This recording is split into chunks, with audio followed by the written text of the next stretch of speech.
ഉണ്ടാകുന്ന സഹനങ്ങളെ വിശുദ്ധീകരിക്കാനുള്ള പ്രാർത്ഥന. തെറ്റിദ്ധാരണകൾ, രോഗങ്ങൾ, പരാജയങ്ങൾ, അപവാദങ്ങൾ മുതലായ വഴി നമുക്ക് ധാരാളം സഹനങ്ങൾ അനുദിന ജീവിതത്തിൽ വന്നുകൊണ്ടിരിക്കും. നമ്മുടെ മനസ്സും ശരീരവും എല്ലാം, ആത്മാവും എല്ലാം വേദനിക്കും. പക്ഷേ ദൈവത്തിന് അത് വിട്ടുകൊടുക്കുക. ഒരിക്കലും പ്രതികാരത്തിന് പോകരുത്. സഹനങ്ങളെ വിശുദ്ധീകരിച്ച് പ്രാർത്ഥിക്കുക.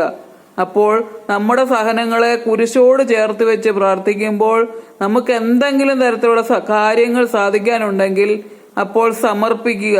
എൻ്റെ സഹനത്തെ പ്രതി, അങ്ങയുടെ കുരിശോട് ചേർത്ത് വെച്ചതിനെ പ്രതി എനിക്ക് ഈ കാര്യം സാധിച്ചു തരണമേ എന്ന് പ്രാർത്ഥിക്കുക. നമ്മുടെ വരും തലമുറയ്ക്ക് വേണ്ടിയാകാം, നമ്മുടെ കുഞ്ഞുങ്ങൾക്ക് വേണ്ടിയാകാം, എന്ത് തരത്തിലുള്ള കാര്യങ്ങളാണെങ്കിലും നമുക്ക് ഇങ്ങനെ സാധിച്ചെടുക്കാം. ഒരിക്കലും പ്രതികാരത്തിന് പോകരുത്. ദൈവത്തിന് വിട്ടുകൊടുക്കുക. സഹനങ്ങളെ വിശുദ്ധീകരിക്കാനുള്ള പ്രാർത്ഥന. സഹനത്തിലൂടെയും മരണത്തിലൂടെയും മനുഷ്യരക്ഷ സാധിച്ച ഈശോയെ, ഇന്നത്തെ എൻ്റെ ശാരീരികവും മാനസികവുമായ എല്ലാ സഹനങ്ങളും അങ്ങേക്ക് ഞാൻ സമർപ്പിക്കുന്നു.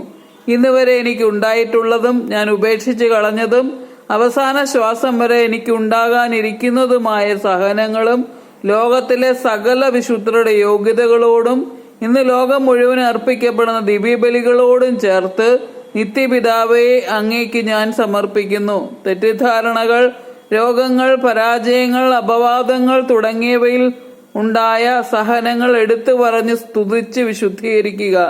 ദൈവം നിങ്ങളെ അല്പകാലത്തെ സഹനത്തിന് ശേഷം പൂർണ്ണരാക്കുകയും സ്ഥിരീകരിക്കുകയും ശക്തരാക്കുകയും ചെയ്യും. 1 പത്രോസ് 5:10 മകളെ, എൻ്റെ പീഡാസഹനങ്ങളോട് നിന്റെ സഹനങ്ങൾ ചേർത്ത് വെച്ച് നിത്യപിതാവിന് പാപികൾക്ക് വേണ്ടി അർപ്പിക്കുക. ഈശോ വിശുദ്ധ ഫൗസ്റ്റീനയോട് പറഞ്ഞത്. അപ്പോൾ നമ്മുടെ സഹനങ്ങൾക്ക് വിലയുണ്ട്. നമ്മുടെ സഹനങ്ങൾ സമർപ്പിച്ച് നമുക്ക് നേടിയെടുക്കേണ്ടുള്ള എല്ലാ കാര്യങ്ങളും സാധിച്ചെടുക്കാം. പ്രാർത്ഥിക്കുക, അനുഗ്രഹം ചോദിച്ച് സ്വായത്തമാക്കുക.